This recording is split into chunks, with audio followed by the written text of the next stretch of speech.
Hello again as we go through our thermodynamics and chemistry worksheet number 1. Problem 6 is illustrative of one of my favorite types of thermodynamics problems. And this is the case where I have a heat transfer between substances. In this particular problem, the setup tells me that I've got water in some sort of a container. And what I know about that water is that it's 300 grams of mass, and it has an initial temperature of 27 degrees C. And just for fun, I also know, because probably by now you've memorized it, the heat capacity of water as 4.184 joules per gram degree Celsius. Okay? Into this water, I drop a blazing hot chunk of metal. And that's going to go in there. And they tell me some stuff about the metal. They tell me that it's 73 grams in mass. They tell me that it has a specific heat of 0.622 joules per gram degree Celsius. And its initial temperature is a blistering hot 105 degrees C. Well, what's going to happen, right? Of course, as I drop that chunk of metal that's hot into cold water, there's going to be an energy change.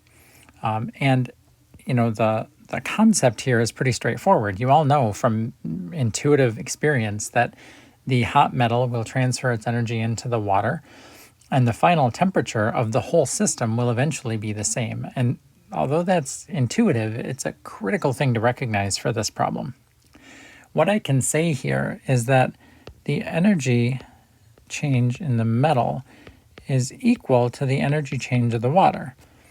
Just that one is going to get higher, one's going to absorb energy, and one is going to release energy. Since the metal is releasing energy, I can go ahead and put a negative sign on that one. It doesn't matter which side you put the negative sign on, but recognize that the intensity of this change is the same. The difference here is the sign. Okay, and again, we're assuming that there's no energy lost to the surroundings. We know that's a faulty assumption, but it's the best we have. And if we were doing this in the lab, we would do it inside of an insulated container. So a calorimeter that is insulated, so we can minimize the amount of energy loss. Okay, so what are we going to do? Well, we know that Q, one of our primary equations in thermodynamics, is Q equals mc delta T, mass times specific heat times temperature change. And we further know that the temperature change, anytime you see that delta in chemistry, it's final minus initial. Okay, so we're going to use that here.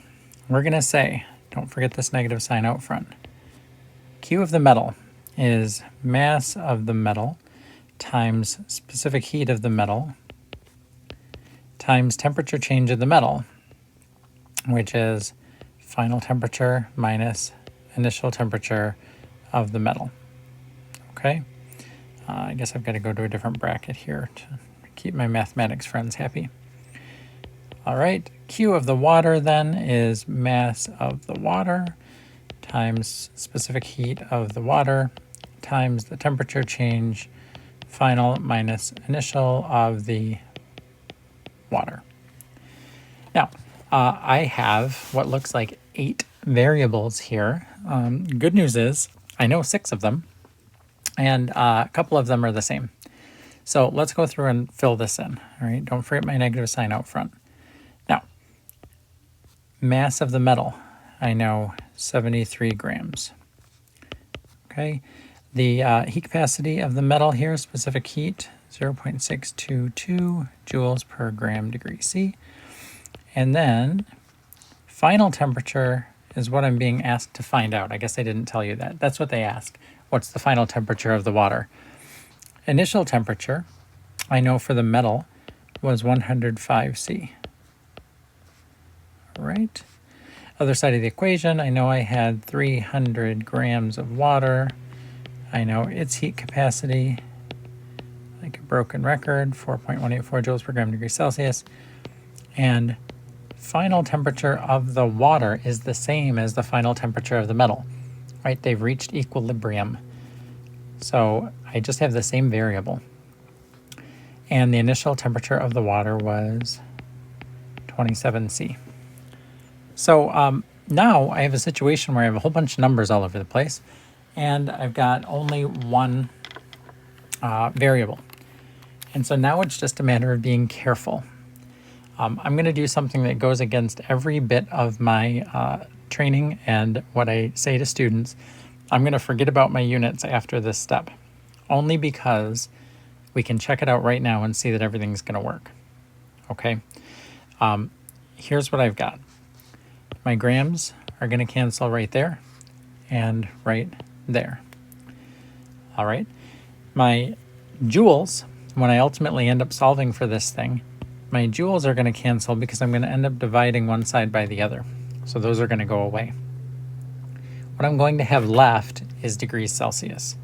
So my final temperature will be in degrees Celsius. The reason I'm going to get rid of the units as I write this further is that it gets really kind of disgusting looking as I try to put all these numbers together. And if I have units, it just makes it even worse. So with that caveat, I know my answer is going to be in the right units because I've already checked that out. Now I'm going to drop units. And I'm just going to start combining together. So 73 times 0.622 is going to give me 45.406 times this quantity, TF minus 105. All right, over on the other side, 300 times 4.184 gives me 1255.2 times this quantity, TF minus 27. Right? Now I can distribute those numbers, and so I'm going to get 45,406 TFs minus 45,406 times 105 gives me 4767.63. Keep my negative sign out there just because I don't want to deal with it yet. Over here, 1255.2 TFs minus 1255.2 times 27. That's 33,890.4.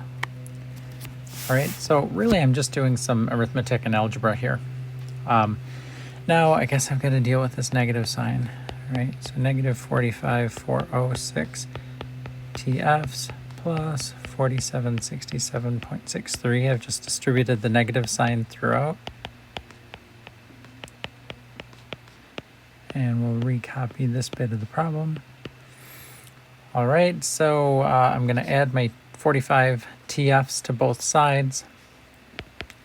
So 1255.2 TFs plus 45,406 TFs is going to give me 1,300.606 TFs.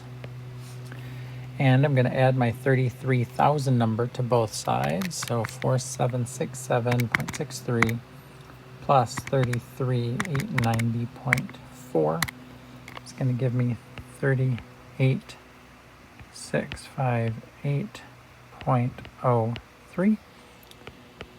And drum roll please, we divide both sides now by 1,300.606. And that's going to give me 29 point. Looks like we're dealing with three significant figures in most of our numbers. So let's go ahead and hit three significant figures, 29.7, and now I'll get to just put back my unit. You must stop at this point and see if the number makes sense. Okay? Water has an incredibly high specific heat. That 4 joules per gram degree Celsius number is extremely high. It's the reason that water is used to cool engines, and medieval blacksmiths used it to cool down metal in between striking sessions and things like that. It really absorbs water. On top of that, we have 4 times as much water by mass as we had metal in this case. So if we think about it, our number for final temperature must be between 27 degrees and 105. Because those are the bounds of where we started. But it makes sense that it would be much, much closer to the water because the metal will readily dump its energy out. It has a specific heat of 0.6, whereas the water takes quite a bit of energy to heat up. So makes sense that we're going to have a number between 27 and 105. And in this case, we've come up with a number just below 30 degrees. All right. So that's how we do it. It looks awful. If you fast forwarded to the end of this video and just looked at all this math, it would be a disaster. But really what we've done here is we have taken advantage of just a couple of things. We know that in a calorimetry setup, the heat exchanges must balance each other out. So whatever energy comes out of the metal has to go into the water. We also know that in this case, the final temperature of the metal and of the water are going to be the same.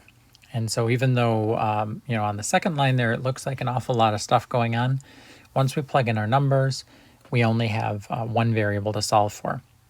Where students typically go wrong on this kind of problem is down in this area. Even if you understand the concept, it's very easy to mess up your distribution or your signs or something. So, please be careful. I know it's algebra and you're going to say, oh, I've done algebra. I got that.